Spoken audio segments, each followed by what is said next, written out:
Hello officers. हमने American revolution के part one में देखा कि अमेरिकन रिवॉल्यूशन के कॉज क्या क्या थे। हमने देखा अमेरिकन रिवॉल्यूशन का नेचर क्या था।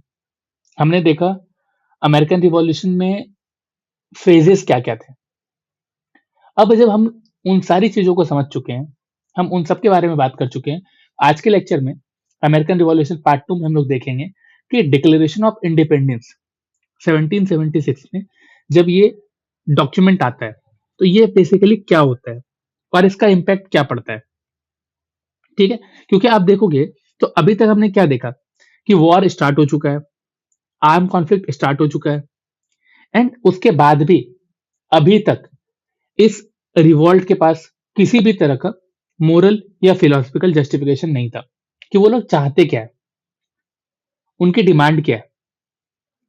तो उसी चीज के बारे में आज हम लोग देखेंगे कि कॉलोनियल रिबेलियन जो है, ये रिबेलियन कैसे एक लेजिटिमेट और यूनिवर्सल रिवॉल्यूशन में ट्रांसफॉर्म होगा।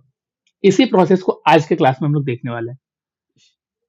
इसीलिए आपको ध्यान रखना है कि ये जो डिक्लेरेशन ऑफ इंडिपेंडेंस है, ये सिर्फ एक डॉक्यूमेंट नहीं है बल्कि एक पॉलिटिकल मैनिफेस्टो है।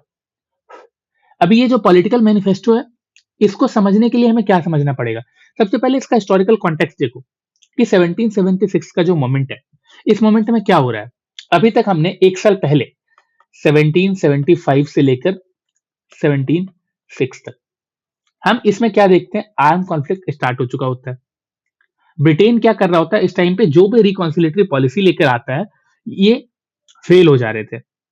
कॉलोनीज अब क्या है, डिवाइड हो गए थे। कॉलोनीज जो अभी तक एक साथ मिलकर लड़ रहे थे वो अब डिवाइड हो जाते हैं। ठीक है, अभी ये जो कॉलोनीज डिवाइड होगी, ये डिवाइड किस तरह से हो रही है, ये डिवाइड हो रही है लॉयलिस्ट में वर्सेस पैट्रियट में।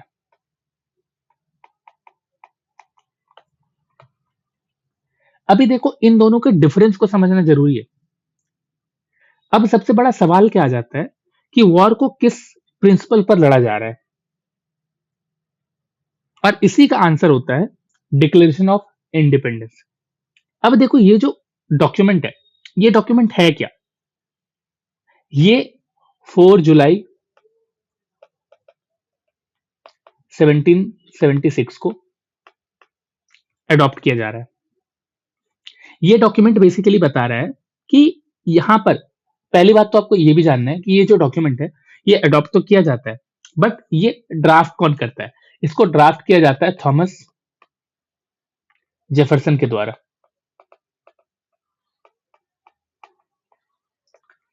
ये प्राइमरली इस डॉक्यूमेंट को ड्राफ्ट करते हैं। ठीक है, अभी क्या समझना है, ये जो डिक्लेरेशन ऑफ इंडिपेंडेंस है, ये डॉक्यूमेंट और क्या क्या चीजें बता रहा है। ये जो डिक्लेरेशन है ये लीगली क्या कर रहा है। अगर आप देखोगे इस डिक्लेरेशन से क्या होता है, लीगली ये लोग ये चाहते हैं कि ब्रिटिश यहां से चले जाए, बट ये अभी तक ब्रिटिशर्स को ओवरथ्रो नहीं कर रहा है। दो चीजें यहां पे जो समझना है, बल्कि डिक्लेरेशन ऑफ इंडिपेंडेंस क्या एक्सप्लेन कर रहा है, ये बेसिकली एक फिलॉसफी एक्सप्लेन कर रहा है कि ब्रिटिश गवर्नमेंट को यहां से ओवरथ्रो करना किस हद तक जस्टिफाइड है। ये बेसिकली जस्टिफिकेशन की बात कर रहा है, ये एक फिलोसफिकल फाउंडेशन रख रहा है। अभी देखो यही चीज हमें समझना है, डिक्लेरेशन ऑफ इंडिपेंडेंस सिर्फ एक डॉक्यूमेंट नहीं था, इसके ऊपर इतने क्वेश्चंस आए हैं। ये पीवाईक्यू का कोर जोन है। ठीक है, तो ये बेसिकली एक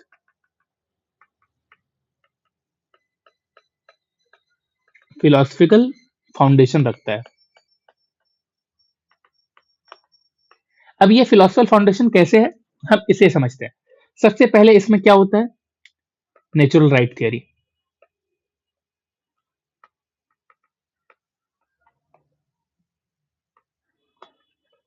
देखो ये जो डिक्लेरेशन है, ये डिक्लेरेशन का जो ओपनिंग लाइन है, वो लाइन क्या होता है, वो लाइन बेसिकली इस चीज पे डिपेंडेंट होता है। वो ये बता रहा होता है कि all mens are created equal, सभी इंसान को इक्वल बनाया गया है और उनके जो राइट्स हैं वो राइट उनसे छीना नहीं जा सकता है। अब ये राइट कौन कौन से राइट है, ये राइट है right to life, liberty, happiness, ये सारे हर एक इंसान का राइट है। और इन्हीं सब चीजों के बारे में बात करता है ये डॉक्यूमेंट। ये जो आइडियाज है, ये आइडियाज डायरेक्टली आप देखोगे तो आपको जॉन लॉक के थॉट से लिंक दिखेंगे। ठीक है, क्योंकि हम लोगों ने बात की थी इनके बारे में। अभी देखो, ये राइट मिलते कहां से? क्या ये राइट स्टेट देता है? हमने क्या देखा है, जब हम नेचुरल राइट के बारे में बात करते हैं, ठीक है, तो ये बेसिकली एक ऐसी राइट है, जब आप यहाँ जन्म लेते हो, जब आप इंसान की तरह बॉर्न होते हो वर्ल्ड में, तो आपकी वो राइट वहां से आ जाती है। आपको ये राइट कोई स्टेट नहीं दे रहा है, बट हाँ, स्टेट का यहाँ पे एक काम है। स्टेट क्या करता है? स्टेट आपके राइट को प्रोटेक्ट करता है। स्टेट बेसिकली राइट को प्रोटेक्ट करने के लिए होते हैं, ना कि राइट देने के लिए। एंड इन्हीं सब चीजों के बारे में बात की जाती है डिक्लेरेशन ऑफ इंडिपेंडेंस डॉक्यूमेंट। इसका फिलोसफिकल फाउंडेशन जो होता है, ये फाउंडेशन बेसिकली बताता क्या है? हमें नेचुरल राइट थियरी बताता है। हमें और क्या बताता है? हमें बताता है सोशल कॉन्ट्रैक्ट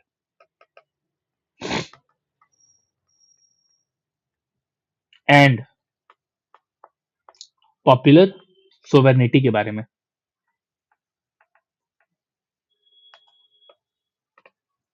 ठीक है, ये जो सोशल कॉन्ट्रैक्ट है, ये हमने कहाँ पढ़ा था? याद आ रहा होगा, एनलाइटनमेंट वाले चैप्टर में पढ़ा था थोड़ा सा।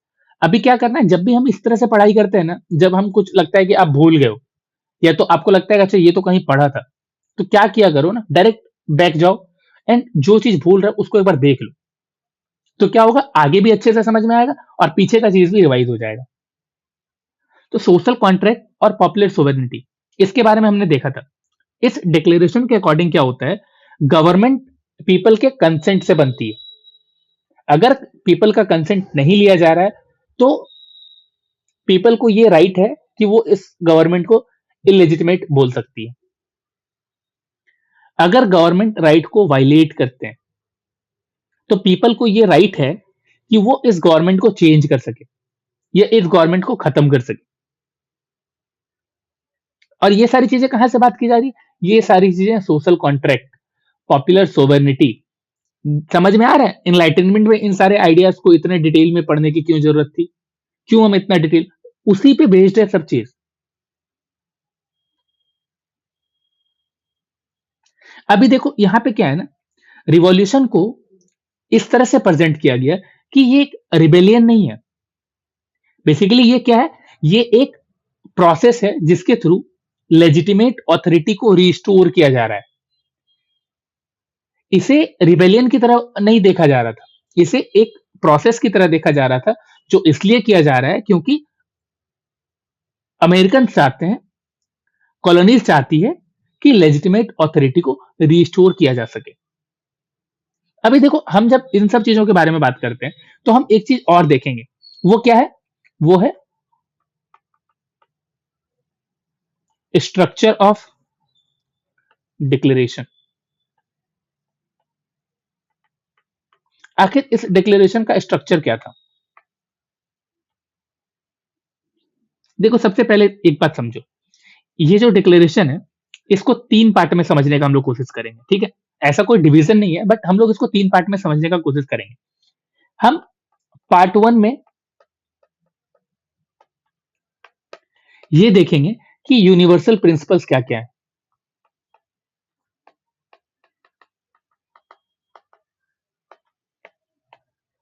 ठीक है, पार्ट 2 में हम देखेंगे कि यहाँ पे क्या-क्या ग्रीवेंसेस हैं अगेंस्ट द किंग। ठीक है, एंड पार्ट 3 में हम देखेंगे कि क्यों ये लोग फॉर्मल असर्शन ले लेते हैं इंडिपेंडेंस का। आखिर क्या रीजन होता है? चलो इसी को समझते हैं एक एक करके। पहले हम लोग पार्ट 1 डिस्कस करते हैं। देखो, पार्ट 1 के आप अगर यूनिवर्सल प्रिंसिपल्स को देखो, तो आपको क्या यहाँ पे दिखेगा? यहाँ पे यूनिवर्सल प्रिंसिपल में क्या क्या चीजों के बारे में बात हो रही है? यहाँ पे बात हो रही है इक्वालिटी के बारे में, यहाँ पे बात हो रही है नेचुरल राइट के बारे में, यहाँ पे बात हो रही है कंसेंट ऑफ द गवर्न के बारे में। देखो, ये सब चीज, ये सब कॉन्सेप्ट हम लोगों ने बहुत बार देखा है, इनलाइटनमेंट में, ओरिजिन ऑफ मॉडर्न पॉलिटिक्स में, एंड फिर यहाँ पे कंसेंट ऑफ द गवर्नड। देखो ये है यूनिवर्सल प्रिंसिपल जिसपे कि ये डिक्लेरेशन बेस्ड है। ये पार्ट डिक्लेरेशन को इटर्निटी तक के लिए जिंदा कर देता है। ये इसको बेसिकली अमर बना दे रहा है। ये पार्ट यूनिवर्सल प्रिंसिपल वाला पार्ट क्या कर रहा है, डिक्लेरेशन को टाइमलेस बना देता है। अब ये डिक्लेरेशन आने वाले टाइम तक याद रखा जाएगा। और हाँ, जो भी कंट्री, इंडिया को ही ले लो, इंडिया ने भी क्या किया कि यहां के डिक्लेरेशन से कुछ पॉइंट्स लिए। ऑलरेडी ये सारे इनलाइटनमेंट में भी थे, बट जब कॉन्स्टिट्यूशन बनता है, जब यूनिवर्सल प्रिंसिपल के बारे में बात होती है, equality, natural right, consent of the govern, ये सब चीज देखा जाता है, इन सब चीजों को डिस्कस किया जाता है। अभी देखो पार्ट टू जो था, पार्ट टू क्या है, पार्ट टू किस बारे में बात करता है? पार्ट टू बात करता है ग्रेवेंसेस के बारे में। अब ये ग्रेवेंसेस क्या क्या थे?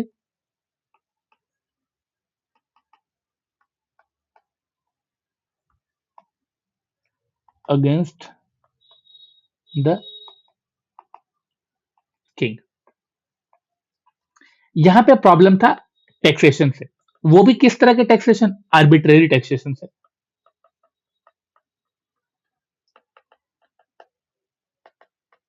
यहां पे प्रॉब्लम था स्टैंडिंग आर्मी से।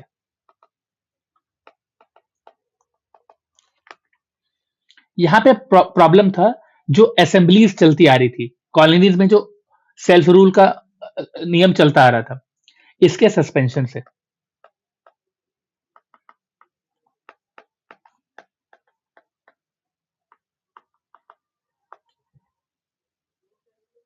यहाँ पे जुडिशियल मैनिपुलेशन से प्रॉब्लम था, जो हम लोग देखते हैं कि वहां कॉलोनीज की जो ज्यूरी सिस्टम थी, इसके जगह पे जो चेंज आ जाता है, इन सब से प्रॉब्लम थी। Judicial manipulation.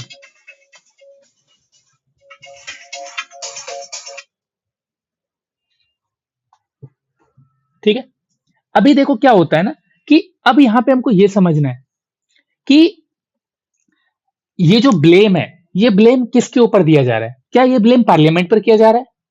तो आप देखोगे ये सारे ब्लेम पार्लियामेंट पर नहीं है, ये सारे ब्लेम किंग के ऊपर दिया जा रहा है। इसीलिए आप देखोगे यहाँ पे हमने लिखा है जो grievances against the king, not against the parliament. और यही चीज हमें समझना है कि ये लोग क्या कर रहे हैं। अमेरिकन रिवॉल्यूशन में ये जो डॉक्यूमेंट दिया जा रहा है, ये जो डिक्लेरेशन है, ये यहाँ पर जो ग्रेवेंसेस होते हैं वो किंग के अगेंस्ट होते हैं। क्यों ऐसा क्यों किया जा रहा है? ऐसा इसलिए किया जा रहा है ताकि जो ब्रिटेन में रह रहे लोग हैं और जो कॉलोनीज में ब्रिटिश पीपल हैं, इन लोगों का मोरल ब्रेक ना हो। ठीक है। और इसके बाद जो पार्ट थ्री है, पार्ट थ्री बात करता है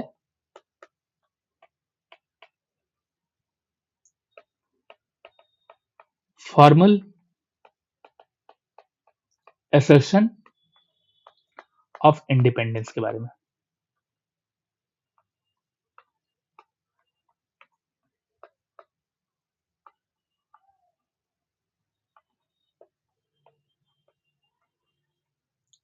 अब क्या होता है, कॉलोनी ये डिक्लेयर कर देती है, खुद को ही डिक्लेयर कर देती है कि हम सब एक फ्री स्टेट्स हैं। ये लोग ये डिक्लेयर कर देती है कि हमें वॉर करने का, हमें पीस रखने का, हमें अलायंस बनाने का, हमें इस तरह की सारी चीजों का राइट है। ठीक है। क्या हो रहा है यहाँ पे? Colonies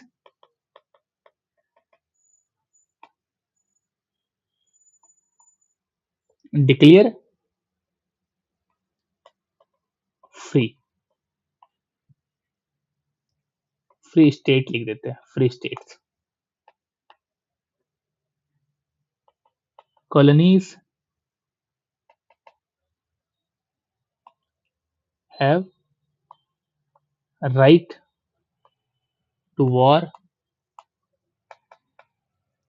piece and alliance. तो आप देख रहे हो कि ये जो डिक्लेरेशन है, इस डिक्लेरेशन में बात कैसे की गई है।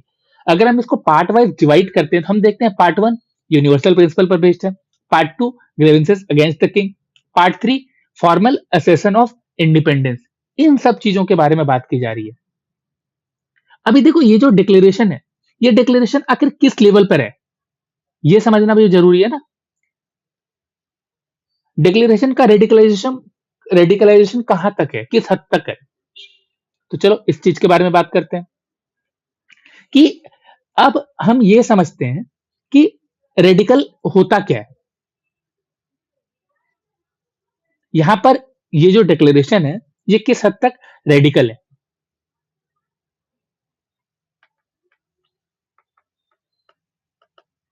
Radical nature of declaration.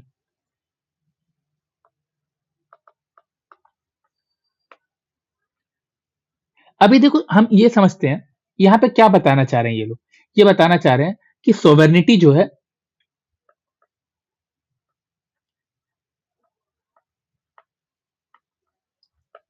ये किसके पास होना चाहिए, ये होना चाहिए पीपल के पास। और ये लोग इसके साथ साथ एक चीज और क्लियर करना चाहते हैं, ये लोग हेरिडेटरी रूल को रिजेक्ट कर रहे हैं, rejection of hereditary rule, rejection of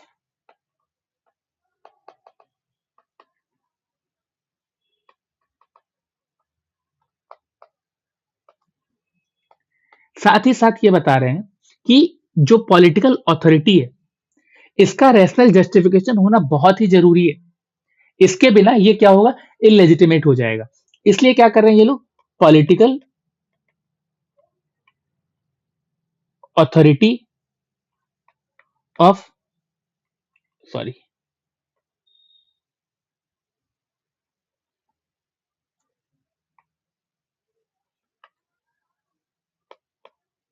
rational justification.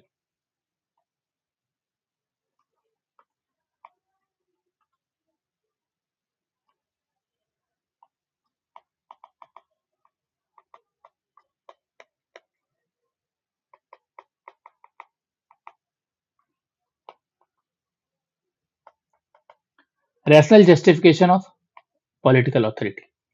अभी देखो इन सारी चीजों के बारे में पता चल रहा है कि ये सारी चीजें ऐसी थी जो कि रेडिकल था। अभी इसके लिमिट्स क्या क्या थे, किस हद तक रेडिकल था, इस चीज को समझने के लिए हमें इसके लिमिट्स को समझना पड़ेगा। क्या है ये जो रेडिकलिज्म है यहाँ पे, इस डिक्लेरेशन का जो रेडिकल नेचर है वो बस सोवर्निटी के बारे में बात कर रहा है, ये हेरिडेटरी रूल को रिजेक्ट करने में बात कर रहा है, ये रैशनल जस्टिफिकेशन के बारे में बात कर रहा है, बट यहाँ पर स्लेवरी के बारे में बात नहीं कर रहा है। इसके लिमिटेशन में आप लिख सकते हो, इसका लिमिटेशन क्या है, स्लेवरी को अनटच्ड छोड़ दिया गया है। यहां पे आप देख रहे हो कि वुमेन को एक्सक्लूड कर दिया गया है।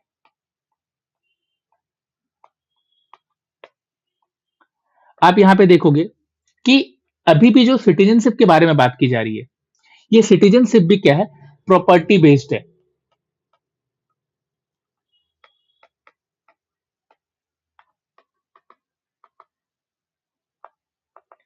तो हमें क्या पता चल रहा है कि कुछ हद तक तो इस डिक्लेरेशन ये डिक्लेरेशन रेडिकल था, बट आप अगर देख सको तो बहुत सारे ऐसी भी डायमेंशन थे जिन्हें टच ही नहीं किया गया था। ये डिक्लेरेशन यूनिवर्सल तो दिख रहा है लैंग्वेज के नाम पे, लेकिन अगर इसका एप्लीकेशन देखा जाए तो इसका एप्लीकेशन कुछ हद तक लिमिटेड था। ठीक है, तो ये सारी लाइंस जो मैं बोलता हूं ना, ये सारी लाइंस आप लिख सकते हो, इसको यूज कर सकते हो आंसर में। ठीक है, अभी देखो सबसे बड़ी बात आती है कि डिक्लेरेशन नेसेसरी क्यों बन जाता है। हमने देखा है कि पूरे के पूरे फेज में लास्ट पॉइंट ऑफ टाइम पे आके ये डिक्लेरेशन अडॉप्ट किया जाता है। और ये डिक्लेरेशन क्यों अडॉप्ट किया जाता होगा, आखिर ये नेसेसरी क्यों बन जाता है, सबसे बड़ा क्वेश्चन ये है। क्वेश्चन क्या है? Why declaration was necessary? क्या ऐसे रीजन है? देखो, इस डिक्लेरेशन ने क्या क्या किया हम इसके बेसिस पे समझेंगे। सबसे पहले डिक्लेरेशन ने 3 काम किए थे। ये 3 काम क्या-क्या थे? पहला काम आप देखो कि ये जो वॉर चल रहा था, इस वॉर को लेजिटिमेसी दे दी। Provided legitimacy to the war. आप दूसरा अगर सोचो तो आपको एक चीज पता चलेगा कि इस वॉर ने क्या किया, कॉलोनीज को एक आइडियोलॉजिकल यूनिटी प्रोवाइड की। ठीक है, unity, you can say ideological unity to the colonies. आप देखोगे कि अमेरिकन रिवॉल्यूशन में क्या होता है, कोई बाहर से कोई सपोर्ट नहीं मिल रहा होता है, बस एक आइडियोलॉजिकल सपोर्ट मिल रहा होता है एनलाइटनमेंट का। एंड इसके साथ साथ जब ये लड़ाई अगेंस्ट ब्रिटिश गवर्नमेंट हो जाती है, अगेंस्ट ब्रिटिश मोनार्क हो जाता है, तो क्या होता है कि फ्रांस जैसे पावर का सपोर्ट मिलना स्टार्ट हो जाता है। और फ्रांस जैसे पावर का सपोर्ट एक मोरल बेस क्रिएट कर देता है। ठीक है, तो आप यहां पे लिख सकते हो कि support of France created moral base. क्या हो रहा था कि बिना डिक्लेरेशन ये जो वॉर चल रहा था, ये वॉर सिर्फ एक सिविल कॉन्फ्लिक्ट के जैसा दिख रहा था, बट आफ्टर दिस डिक्लेरेशन ये वॉर एक रिवॉल्यूशन बन जाता है। और इस रिवॉल्यूशन का सिग्निफिकेंस आप ग्लोबल पॉलिटिक्स में देखो तो बहुत हद तक आपको दिखेगा। अब क्या है, अगर हम सिग्निफिकेंस के बारे में बात करते हैं, हम क्या क्या बात कर सकते हैं, चलो इसके बारे में भी देख लेते हैं हम लोग। सिग्निफिकेंस क्या होता है कि आज के टाइम पे जो मॉडर्न कॉन्स्टिट्यूशन बन रहा है,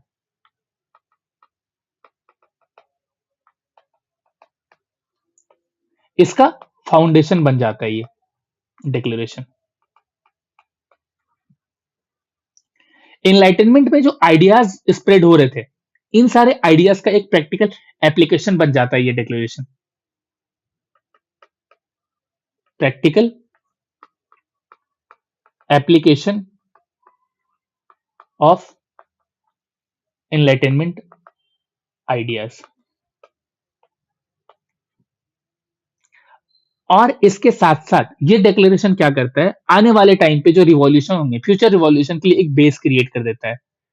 फ्यूचर रिवॉल्यूशन एग्जाम्पल में आप देखना, फ्रांस, लैटिन अमेरिका, इन सब के लिए एक मॉडल बन जाता है। ठीक है, तो ये सिग्निफिकेंस में आप यूज कर सकते हो। इसके अलावा भी बहुत सारे सिग्निफिकेंस है, आप उन सबको भी यूज कर सकते हो। ये जो डिक्लेरेशन है, ये क्या करता है, ये कॉलोनियल वॉर को ट्रांसफॉर्म कर देता है एक फर्स्ट आइडियोलॉजिकल रिवॉल्यूशन के रूप में। इस मॉडर्न पॉलिटिक्स का ये पहला आइडियोलॉजिकल रिवॉल्यूशन होता है। और ये तब डिक्लेयर किया जाता है जब डिक्लेरेशन ऑफ इंडिपेंडेंस आता है, उसके बाद जब डिक्लेरेशन ऑफ इंडिपेंडेंस को अडॉप्ट किया जाता है उसके बाद। तो आप समझ रहे हो डिक्लेरेशन ऑफ इंडिपेंडेंस 1776 का इंपॉर्टेंस क्या है, उसका सिग्निफिकेंस क्या है। चलो, जब हम ये समझ जाते हैं कि ये लोग डिक्लेयर कर चुके हैं इंडिपेंडेंस, तो अब वॉर ऑफ इंडिपेंडेंस कैसे हो रहा है, अब हम ये समझेंगे 1775 से लेकर 1783 तक क्या होता है। वॉर ऑफ इंडिपेंडेंस, देखो अब हमें हर चीज पता है, अब हमें कहानी जानना है 1775 से 1783 तक क्या हो रहा है। और क्या रीजन थे जिसके कारण अमेरिकन जीत जाते हैं, कॉलोनीज जीत जाती है। चलो, इस चीज को समझने के लिए हमें क्या है, सबसे पहले कुछ कुछ चीजें समझनी पड़ेगी। और वो क्या है, सबसे पहले तो आपको यह समझना पड़ेगा कि अभी तक जो वॉर था एक सिविल प्रोटेस्ट था, आर्म्ड प्रोटेस्ट था, एक रिबेलियन था। वो क्या है, अब मोरली जस्टिफाई हो चुका है after declaration of independence. Independence को आइडियोलॉजिकली डिक्लेयर कर दिया गया है। अब यहां पे क्या होता है ना, यूपीएससी का सबसे फेवरेट सवाल आएगा जस्ट अभी, कि कैसे एक ग्रुप ऑफ कॉलोनीज उस टाइम के सबसे स्ट्रॉन्गेस्ट अंपायर को 18 सेंचुरी में हरा देता है। अपने आप में ये बहुत बड़ा क्वेश्चन भी है। आप खुद सोच के देखो कि एक ग्रुप ऑफ कॉलोनीज मिलके एक इतने बड़े अंपायर को हरा रहा है। अमेरिकन विक्ट्री सिर्फ एक मिलिट्री विक्ट्री नहीं है, बल्कि पॉलिटिकल, डिप्लोमेटिक एंड साथ ही साथ स्ट्रक्चरल विक्ट्री है। अब कैसे है, हम यही समझना है। तो सबसे पहले हम समझते हैं नेचर ऑफ वॉर। ठीक है, नेचर ऑफ वॉर। ये जो वॉर स्टार्ट हुआ है, ये वॉर क्या है? ये war basically traditional empire versus irregular force में है। ट्रेडिशनल एम्पायर कौन? British empire. और इरेगुलर फोर्स कौन? जो कि कॉलोनीज का आर्म्स है, जहां पर कॉलोनीज में कुछ लोगों ने आर्म्स उठा लिए हैं ब्रिटिश गवर्नमेंट के अगेंस्ट। और ये एक इरेगुलर फोर्स की तरह काम कर रहा है, कोई सिस्टमैटिक फोर्स नहीं है। अब इन दोनों की लड़ाई है।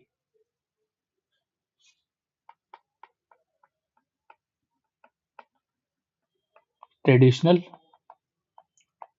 Umpire versus irregular force. यहां पे लड़ाई centralised army versus local militant के बीच में है।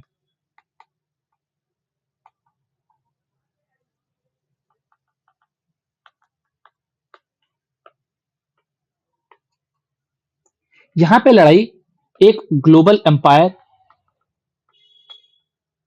वर्सेस एक रीजनल रेसिस्टेंस की है।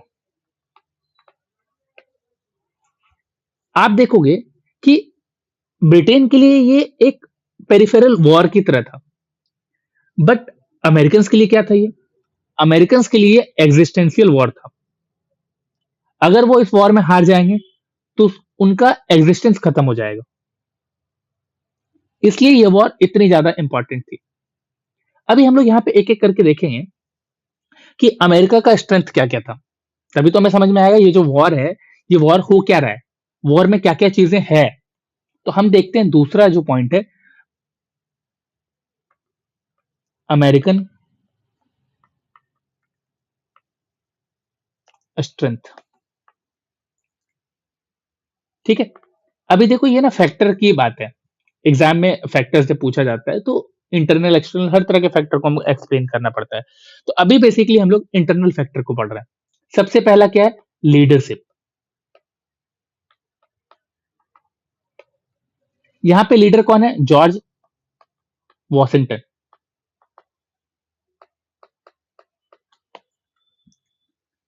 वॉशिंगटन की स्ट्रेंथ क्या होती है? ये एक साइड जब जहां पे आप देखते हो कि ब्रिटिश एक रेगुलर ट्रूप्स के साथ खड़ी है, एक स्टैंडिंग आर्मी के साथ खड़ी है, उस साइड क्या देखते हैं? उसके अपोजिशन में कौन खड़ा है?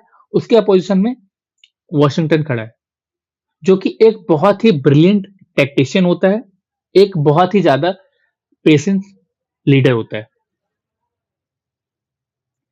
इनके लिए सबसे बड़ा गोल होता है आर्मी को इंटैक्ट रखना।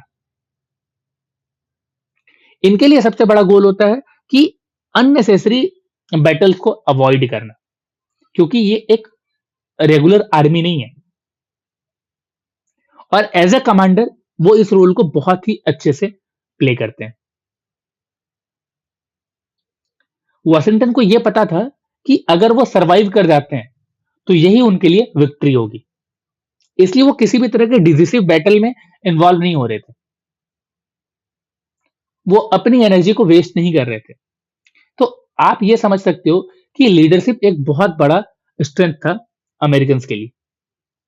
एंड इसके साथ साथ जो और भी बड़ा है वो क्या है, पॉपुलर सपोर्ट एंड साथ ही साथ आइडियोलॉजिकल कमिटमेंट।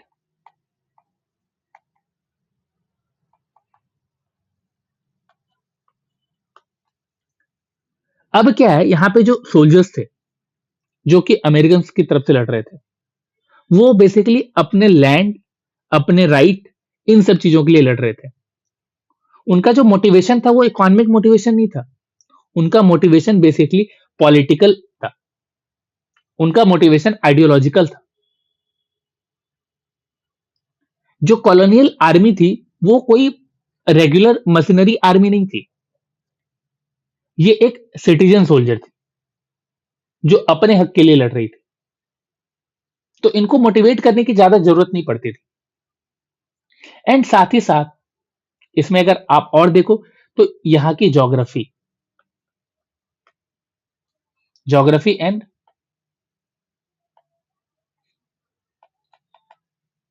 Guerrilla technique.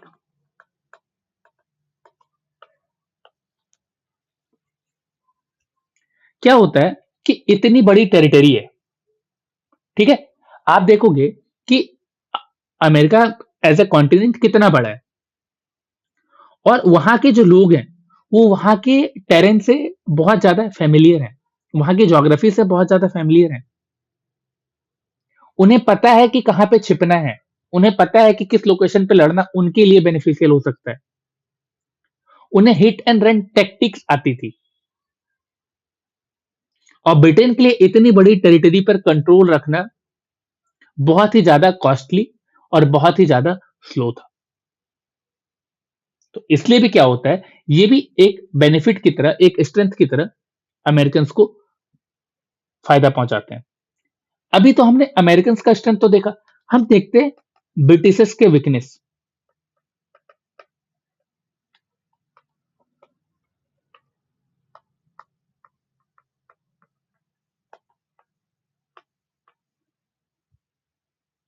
ये एक स्ट्रक्चरल प्रॉब्लम है। जैसे हम लोग देख रहे थे कि जो अमेरिकन थे इनका स्ट्रेंथ एक इंटरनल फैक्टर था, उसी तरह से हम क्या देखेंगे कि ब्रिटिशर्स की जो वीकनेस थी ये बेसिकली इनका स्ट्रक्चरल प्रॉब्लम है। अब कैसे समझते हैं इस चीज को। सबसे बड़ी बात, डिस्टेंस एंड लॉजिस्टिक। देखो क्या है ना कि इनको जो सप्लाई आ रही है वो सप्लाई पूरा का पूरा एक ओशन को क्रॉस करने के बाद आ रही है। ब्रिटेन से अमेरिकन कॉन्टिनेंट तक पहुंचने के लिए बीच में एक बहुत बड़ा ओशन होता है, अटलांटिक ओशन। इनको जो सप्लाई आ रही थी वो सप्लाई इतना डिस्टेंस कवर करके आती थी। इनके लिए कम्युनिकेशन बहुत ज्यादा लॉन्ग प्रोसेस था, जिससे क्या हो रहा था, पुअर कोऑर्डिनेशन। जो ब्रिटिश पार्लियामेंट है वो ब्रिटेन से अमेरिका में क्या हो रहा है इस चीज को अच्छे से कोऑर्डिनेट नहीं कर पा रही थी, इसमें कम्युनिकेशन डिले आ रहा था। तो डिस्टेंस और लॉजिस्टिक एक बहुत बड़ा प्रॉब्लम था ब्रिटिशर्स के लिए। साथ ही साथ lack of clear war aim. जैसे हमने देखा कि अमेरिकन को पता था वो किस लिए लड़ रहे हैं, वो अपने लैंड के लिए लड़ रहे हैं, वो अपने राइट्स के लिए लड़ रहे हैं। बट यहां पे आप देखोगे ब्रिटेन कंफ्यूज था, रिबेलियन को सप्रेस करे वो, या फिर वो कोई सेटलमेंट कर ले, नेगोशिएट कर ले, या फिर वो चुन चुन कर लोगों को पनिश करे। तो ये सारे प्रॉब्लम्स में वो कंफ्यूज था और इसीलिए वो एक साइड फोकस नहीं कर पा रहा था। ठीक है, तो ये जो क्लियर वॉर एम है। ये एक बहुत बड़ा प्रॉब्लम था ब्रिटिशर्स के लिए। आप वॉर को तभी एंड तक ले जाते हो ना, जब आपको पता होता है कि आपको क्या मिलने वाला है। बट ब्रिटिशर्स के साथ यही प्रॉब्लम था, उन्हें पता ही नहीं था उन्हें क्या मिलेगा, या तो वो क्या चाहते हैं। इसी कारण से क्या हुआ है कि ये लोग वो एंड एंड में क्या होता है, अपना पॉलिटिकल विल ही लूज कर देते हैं। आप इसके साथ ये भी देखो, लिमिटेड डोमेस्टिक सपोर्ट।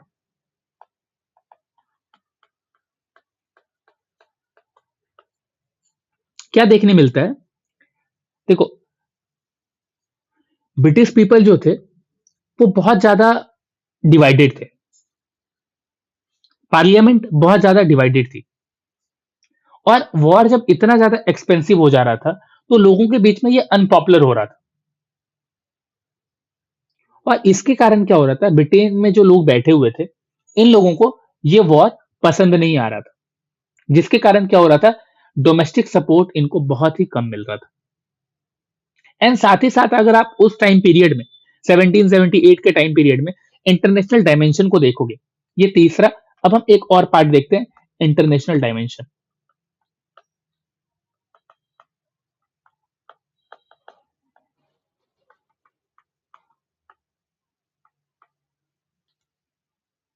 ये एक गेम चेंजर साबित हो जाता है। क्यों गेम चेंजर होता है? सबसे बड़ी बात, फ्रेंच का सपोर्ट। फ्रांस क्या करता है, सपोर्ट कर देता है 1778 के बाद। और यहां पे फ्रांस इसलिए सपोर्ट करता है अमेरिकन को क्योंकि उनका मोटिव होता है ब्रिटेन से 1763 में जो डिफीट हुआ था उसका बदला लेना, एंड साथ ही साथ ग्लोबल बैलेंस ऑफ पावर को मेंटेन करना। अगर ब्रिटेन अमेरिका जीत जाता तो क्या होता, वो इस वर्ल्ड का सबसे बड़ा पावर बन जाता। और इसी चीज के लिए क्या होता है, फ्रांस सपोर्ट कर देता है। और सपोर्ट में क्या करेगा, वो अपनी नेवी दे रहा है, वो अपनी ट्रूप्स दे रहा है, साथ में इस वॉर को फाइनेंस भी कर रहा है।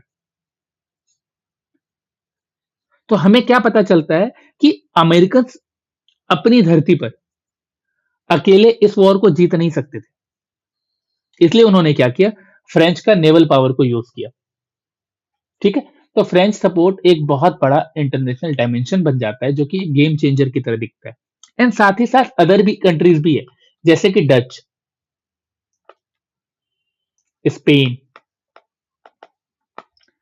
डच और स्पेन भी यहां पर साथ दे देते हैं अमेरिकन का। ये इनडायरेक्ट प्रेशर क्रिएट करना स्टार्ट करते हैं ब्रिटेन पे। इन लोगों ने क्या किया, मल्टीपल फ्रंट्स ओपन कर दिए। वॉर जो अभी तक एक रीजनल एरिया से स्टार्ट होता है, एक रीजनल इशू से स्टार्ट होता है, वो अब एक ग्लोबल इंपेरियल कॉन्फ्लिक्ट बन चुका था। और इसीलिए इंटरनेशनल लेवल पे, ग्लोबल लेवल पे क्या हो रहा था, बहुत सारी कंट्रीज जैसे कि फ्रेंच, डच, स्पेन, ये अमेरिकन को सपोर्ट करना स्टार्ट कर चुकी थी। और इन सब के बाद एक टर्निंग पॉइंट आता है, और ये टर्निंग पॉइंट क्या होता है, ये टर्निंग पॉइंट होता है यॉर्कटाउन,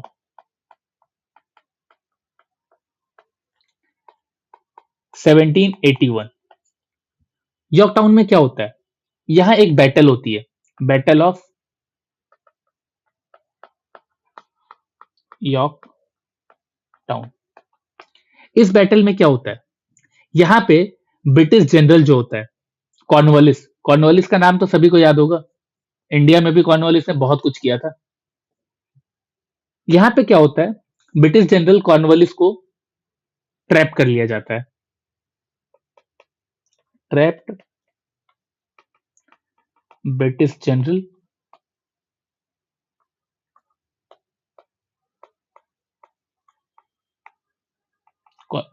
कॉर्नवालिस। ठीक है, और इसके साथ साथ क्या होता है, हम ये देखते हैं कि फ्रेंच नेवी यहाँ पे क्या करती है कि इन लोगों के भागने का जो रास्ता होता है इसको ब्लॉक कर देती है। ब्लॉक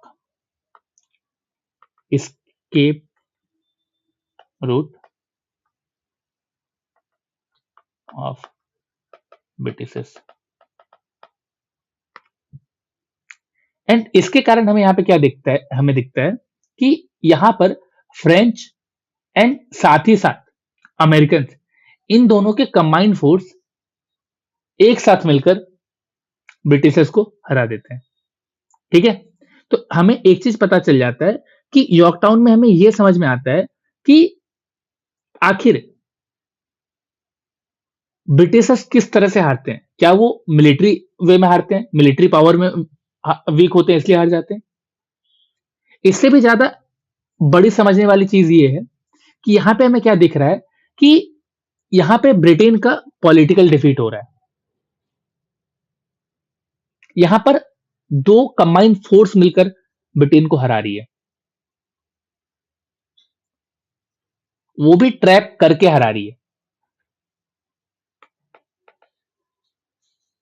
ठीक है, तो इन सब चीजों से हमें पता चल जाता है कि ये एक टर्निंग पॉइंट बन जाता है, बैटल ऑफ यॉर्कटाउन। और यहीं से क्या होता है कि वॉर खत्म होता है, एंड ऑफ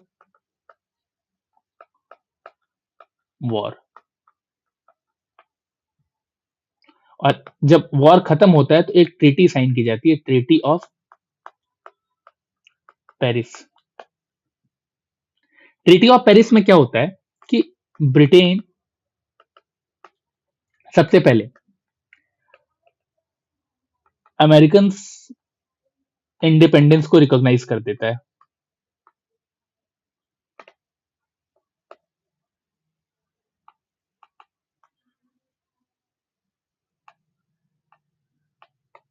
ठीक है, एंड साथ ही साथ वॉर को फॉर्मली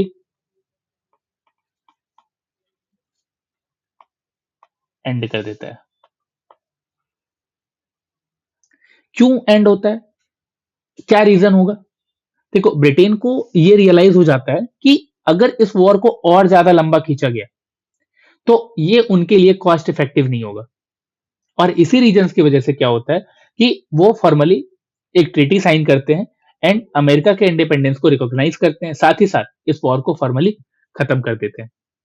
देखो, हमें ये पता चल गया कि क्यों अमेरिका क्यों जीतता है। उनकी पॉलिटिकल लीडरशिप, उनकी कॉलोनीज के बीच में जो यूनिटी होती है, साथ ही साथ उनका आइडियोलॉजिकल मोटिवेशन, वो किस चीज के लिए लड़ रहे हैं, ये सारी चीज उनका एक स्ट्रेंथ बन के निकलती है। और हमने ब्रिटिशर्स के वीकनेसेस को भी देखा। तो क्वेश्चन कभी ऐसा भी आए कि आपको मल्टी डायमेंशनल होकर आंसर लिखना पड़े कि आखिर अमेरिकन का स्ट्रेंथ क्या था, ब्रिटिशर्स की वीकनेसेस क्या क्या थी, इंटरनेशनल बेसिकली ग्लोबल सिचुएशन क्या था, इन सबको भी मिक्स करके लिखना पड़े, 20 मार्कर क्वेश्चन भी है तो आप बहुत अच्छे से लिख सकते हो। लेकिन क्या होता है ना कि कभी कभी ये भी पूछा जाता है कि वॉर खत्म तो हो जाता है, अमेरिकन जीत तो जाते हैं, लेकिन क्या अमेरिकन विक्ट्री एक ऐसी विक्ट्री है जिसका कोई लिमिटेशन नहीं है?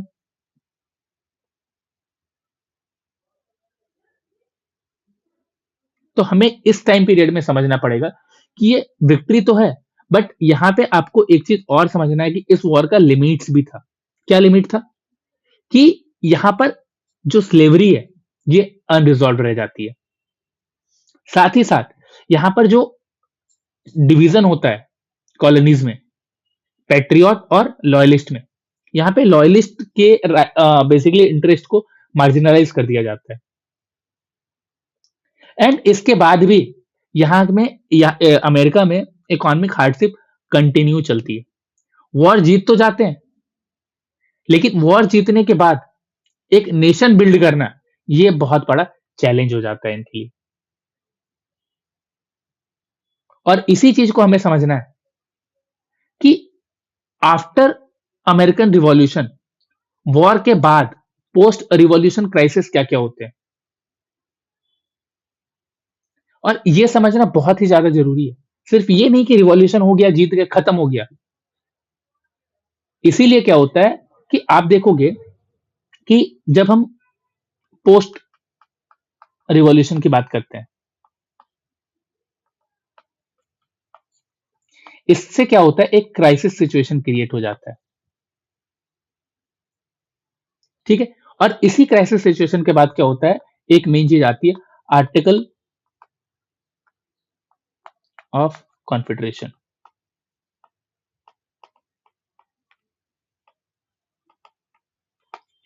और ये जो टाइम पीरियड है, ये जो फेज है, ये 1781 से लेकर 1787 तक चलती है। इस पार्ट में हम देखेंगे कि जब रिवॉल्यूशन खत्म होता है, जब ये वॉर जीत जाते हैं, क्या रिवॉल्यूशन के बाद एक स्टेबल गवर्नेंस पॉसिबल हो पाएगी? अमेरिकन रिवॉल्यूशन तब तक सक्सेसफुल नहीं बनेगी जब तक वो अपनी वीकनेस को रिकॉग्नाइज ना कर ले, और अपनी वीकनेस को रिकॉग्नाइज करने के बाद भी इसको करेक्ट ना कर सके, तब तक अमेरिकन रिवॉल्यूशन सक्सेसफुल नहीं है। तो इस पार्ट में हम देखेंगे कि आखिर अमेरिकन रिवॉल्यूशन के बाद क्योस कैसे आता है। हम ये देखेंगे कि आर्टिकल ऑफ कॉन्फेडरेशन का जो एक्सपेरिमेंट है वो क्या होता है, और क्यों ये सिस्टम फेल हो जाता है। ठीक है, देखो, जब वॉर खत्म होता है, वॉर खत्म होने के बाद लोगों की जो एक्सपेक्टेशन होते हैं वो क्या होते हैं, तो हमें ये समझना है। सबसे पहले हम ये समझेंगे पोस्ट वॉर अमेरिका।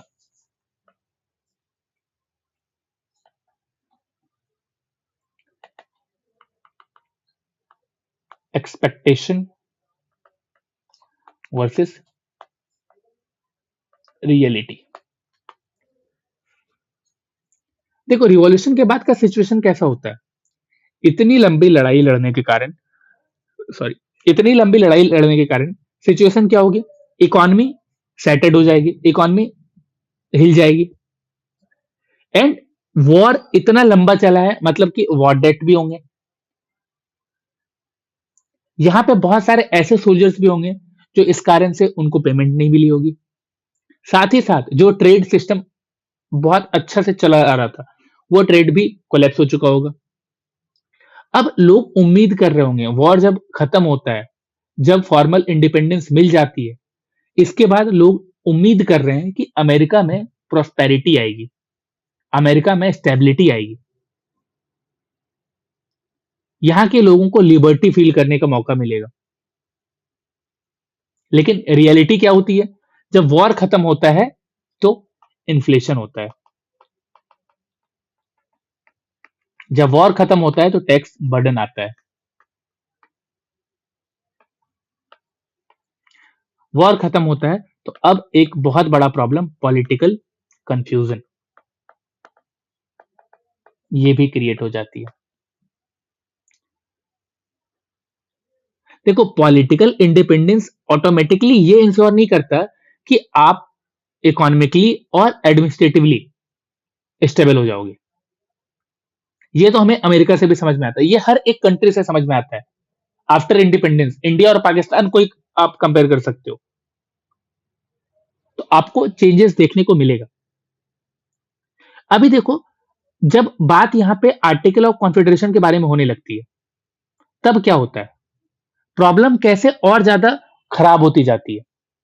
हमने देखा कि अमेरिका इंडिपेंडेंस हो गया, अमेरिका इंडिपेंडेंस होने के बाद ये सारे प्रॉब्लम को फेस कर रहे हैं, इन्फ्लेशन का, टैक्स बर्डन का, पॉलिटिकल कंफ्यूजन का। तब बात आती है आर्टिकल ऑफ कॉन्फेडरेशन की। बट हमें यह भी समझना है कि आर्टिकल ऑफ कॉन्फेडरेशन के पीछे की फिलॉसफी क्या थी। ठीक है, तो हम पहले उस चीज को देखते हैं, philosophy behind article of confederation. मैंने यहां पे आर्टिकल ऑफ कॉन्फेडरेशन लिखा है, तो ध्यान से। अभी देखो, आर्टिकल ऑफ कॉन्फेडरेशन का मतलब क्या है, सबसे पहले हमें आर्टिकल्स को समझना जरूरी है। देखो, कॉलोनिस्ट का जो फियर होता है वो क्या होता है, उन्हें ऐसा लग रहा होता है कि कहीं वो एक स्ट्रॉन्ग सेंट्रल अथॉरिटी ना बना दे, जिससे क्या होगा कि जो ब्रिटिश टायरनी से वो लोग लड़े हैं वो रिपीट हो जाएगा।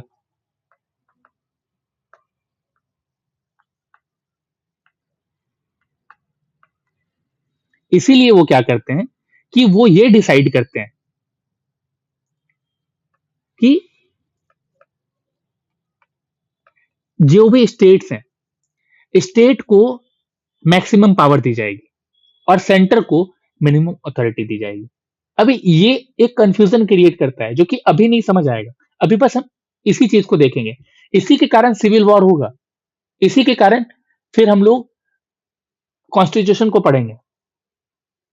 ठीक है, तो देखो यहां पे क्या करते हैं ये लोग कि मैक्सिमम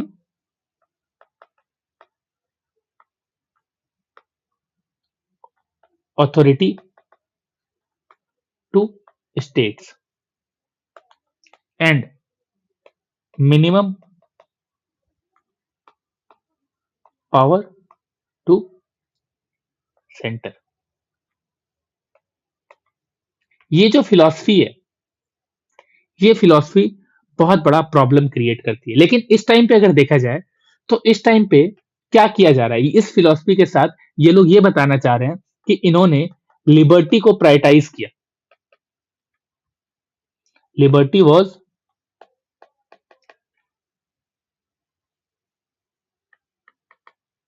प्रायोरिटाइज्ड ओवर एफिशिएंसी।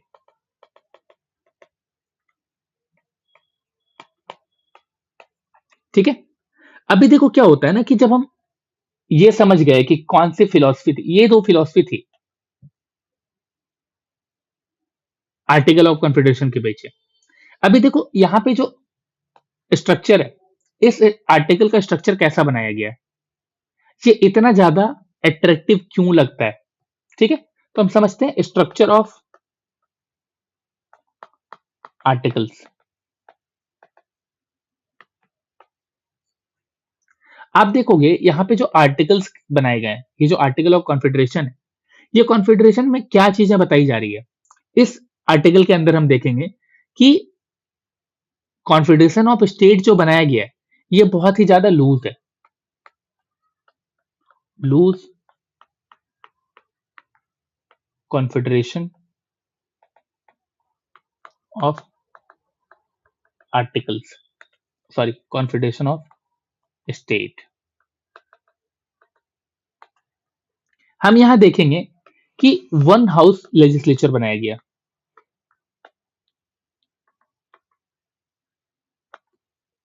यहां पे कोई भी सेपरेट एग्जीक्यूटिव नहीं बनाया गया। नो सेपरेट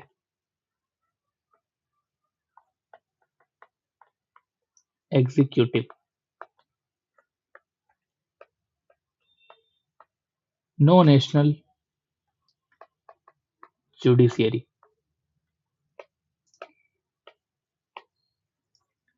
इस आर्टिकल के अंदर हमें यह दिखता है। अभी क्या है कि सेंटर के पास क्या नहीं था। हम क्या देखते हैं कि जब भी कोई भी कंट्री फॉर्म होती है तो वहां पे जो भी मेथड यूज किया जा रहा है गवर्नमेंट का, पावर किस तरह से डिस्ट्रीब्यूट किया जा रहा है, सेपरेशन ऑफ पावर किस तरह से किया गया, इस चीज पर ध्यान दिया जाता है। बट हम यहाँ पे क्या देख रहे हैं, आर्टिकल में देख रहे हैं कि लूज कॉन्फेडरेशन ऑफ स्टेट है, वन हाउस लेजिस्लेचर है, कोई सेपरेट एग्जीक्यूटिव नहीं है, कोई सेपरेट जुडिशरी नहीं है, नेशनल जुडिशरी नहीं है। एंड साथ ही साथ यहाँ पे हम देख रहे हैं कि सेंटर को भी बहुत ज्यादा वीक बना दिया गया है। कैसे वीक बना दिया गया है कि हम यहाँ पे देख रहे हैं कि नो टैक्सेशन पावर, इसे कोई टैक्सेशन पावर नहीं दी गई। इसे ट्रेड को रेगुलेट करने के लिए भी कोई पावर नहीं दी गई। रेगुलेशन ऑफ ट्रेड, ना ही कोई स्टैंडिंग आर्मी रखने दी गई है।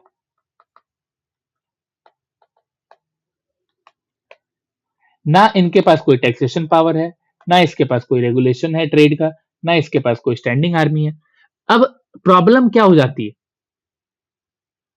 ये क्या दिखाता है, ये जो हम स्ट्रक्चर देख रहे हैं, ये स्ट्रक्चर बेसिकली जो रिवॉल्यूशन जिस कारण से हुआ, जिस पावर कंसंट्रेशन के कारण हुआ, सेंट्रलाइजेशन के कारण हुआ, हमें यहाँ पे वो दिख रहा है कि अमेरिका अभी भी पावर पर ट्रस्ट नहीं कर पा रहा है, इसीलिए वो पावर को कंसंट्रेट ही नहीं होने दे रहा है। Basically this system reflected revolutionary distrust of power.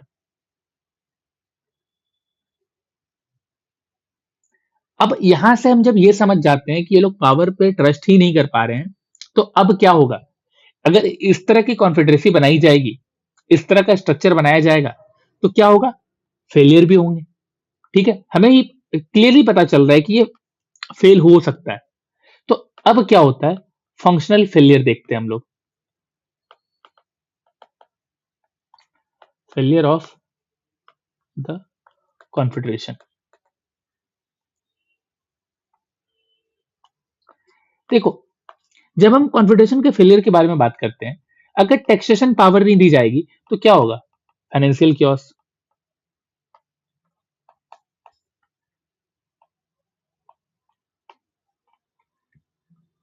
Centre tax demand कर सकता था, बट टैक्स इंपोज नहीं कर सकता। आप समझ रहे हो पावर? मतलब ये हो गया कि आप जीएसटी पास तो कर दोगे, लेकिन जीएसटी मांग नहीं सकते हो। अब ये स्टेट के ऊपर छोड़ दिया गया है कि वो कितना कंट्रीब्यूट करना चाहते हैं, और जो नेशनल डेट है वो सेंटर के माथे पे है। तो इससे क्या हो गया कि प्रॉब्लम यहां पे क्रिएट हो गया। और ये प्रॉब्लम क्या करता है? पूरी तरह से कोलैप्स कर देता है फाइनेंशियल सिस्टम ऑफ अमेरिका। यहां पे हम देखेंगे ट्रेड एंड इकोनॉमिक डिसऑर्डर।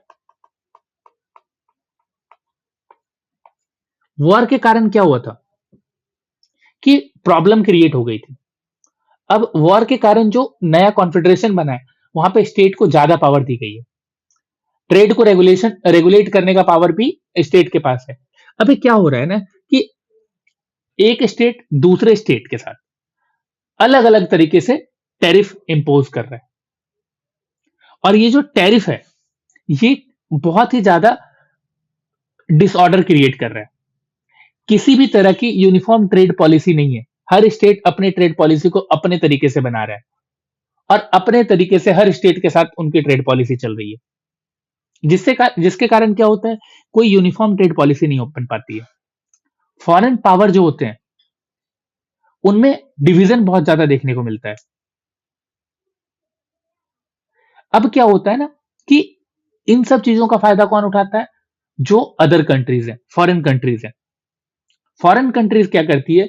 इस डिवीजन का पूरा फायदा उठाती है, और अपने ट्रेड बेनिफिट के लिए इन सबको यूज करना स्टार्ट कर देती है, जिसके कारण क्या होता है? Trade and economic disorder create हो जाता है अमेरिका में। और हम लोग यहाँ पे देखेंगे कि फाइनेंशियल क्योस से तो क्रेडिट कोलैप्स हो ही जाता है, बट जब ट्रेड एंड इकोनॉमिक डिसऑर्डर होता है, तो ये जो इकोनॉमिक नेशनलिज्म है स्टेट्स का, ये क्या करता है? ये नेशनल इकोनॉमिक रिकवरी को अंडरमाइन कर देता है। इकोनॉमिक नेशनलिज्म ऑफ स्टेट्स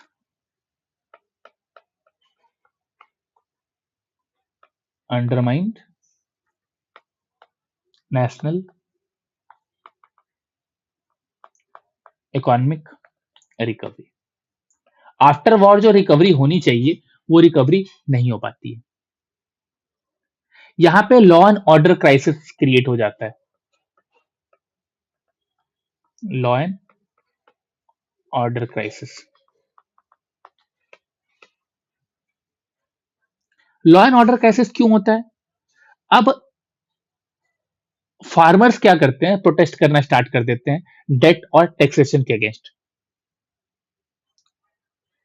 अब जो स्टेट की मिलिट्री होती है वो इस अनरेस्ट को कंट्रोल करने में बहुत ज्यादा स्ट्रगल करना स्टार्ट कर देती है। क्यों? क्योंकि सेंट्रल मिलिट्री है ही नहीं, कोई स्टैंडिंग आर्मी है ही नहीं।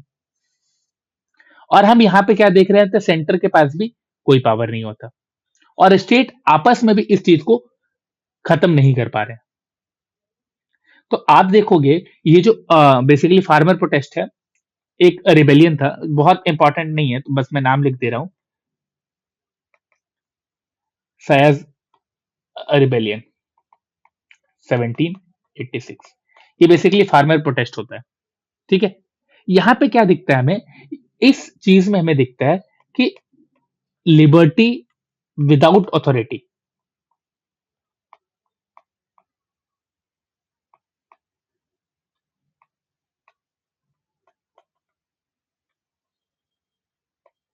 कैन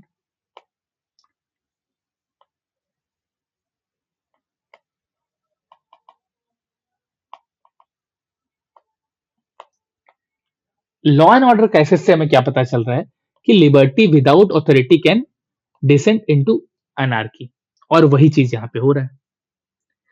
इससे हमें पता चल रहा है कि आर्टिकल्स फेल हो जाते हैं। आर्टिकल्स क्यों फेल हो जाते हैं? क्योंकि इन्हें डर होता है सेंट्रल पावर से। इनका जो टू मच फियर है ऑफ सेंट्रल पावर, ये अमेरिका को रिकवर होने नहीं देता है। ना ही इनके पास किसी भी तरह का मैकेनिज्म है इन्फोर्स करने का, ना ही यहां पर लिबर्टी एंड ऑर्डर, इन दोनों के बीच में कोई भी बैलेंस है, जिसके कारण के इस तरह के प्रॉब्लम्स यहां पर क्रिएट हो गए। तो ये जो आर्टिकल ऑफ कॉन्फेडरेशन है, ये एक रिवोल्यूशनरी माइंड तो दिखाता है जो कि बहुत ज्यादा कॉशियस है,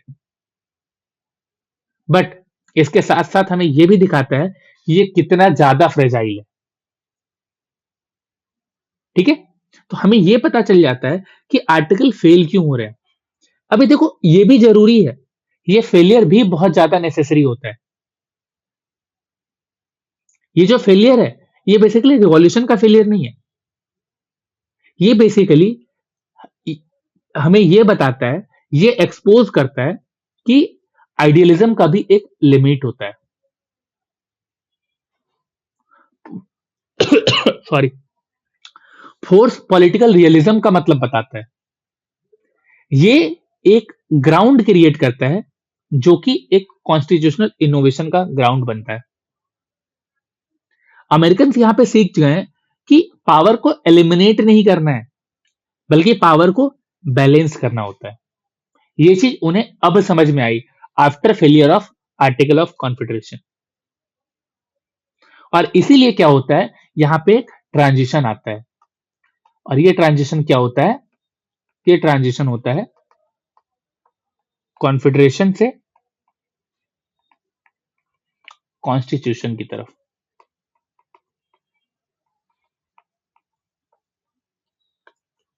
ठीक है, और यहां से हम लोग 1787 के बाद से हम लोग नेक्स्ट लेक्चर में देखेंगे अमेरिकन कॉन्स्टिट्यूशन। ठीक है, अब हम लोग नेक्स्ट लेक्चर में ये डिस्कस करेंगे कि कॉन्स्टिट्यूशन का डेवलपमेंट कैसे होता है। ठीक है, चलो, अगर आप लोगों को लेक्चर पसंद आया हो, अगर आप लोगों को लेक्चर समझ में आ रहा है, तो फिर हम लोग अगले पार्ट में ये डिस्कस करेंगे कि आखिर कॉन्स्टिट्यूशन का डेवलपमेंट कैसे होता है, और इस डेवलपमेंट में आखिर क्या प्रॉब्लम रह जाती है जिसके कारण फिर सिविल वॉर होता है, एंड फिर सिविल वॉर में क्या क्या चीजें होती है, हमें इसको भी समझना है। अमेरिकन रिवॉल्यूशन पे जो टॉपिक है, जिस पे लेक्चर आने वाले हैं, अब अमेरिकन रिवॉल्यूशन तो खत्म हो गया, अब एक और लेक्चर आएगा जिसमें आपको American revolution, civil war, constitution, इन सब चीजों को एक्सप्लेन करके बता दिया जाएगा, आपको समझा दिया जाएगा। आप उन सारे आंसर्स को क्वेश्चन के आंसर को लिख पाओगे जो यूपीएससी ने अभी तक पूछे हैं, और आगे भी जो पूछने वाला है उनके भी डायमेंशन आपको समझ में आ जाएंगे। आप क्वेश्चन के डिमांड को अच्छे से समझना स्टार्ट कर दोगे अगर मैंने जिस तरह से बताया है आप उस तरह से लेक्चर को फॉलो करते हो, आप उस तरह से मेथड को यूज करते हो अपनी प्रिपरेशन में तब। तो प्लीज, अगर लेक्चर पसंद आ रहा है, चीजें समझ में आ रही है, तो लाइक कर दो, कमेंट कर दो, और सब्सक्राइब भी कर दो। कमेंट प्लीज करो, कमेंट से हमें पता चलता है कि आप लोग क्या सीख रहे हो, आपके क्या डाउट्स हैं और मैं क्या इंप्रूव कर सकता हूँ। थैंक यू लेक्चर देखने के लिए। मिलते हैं।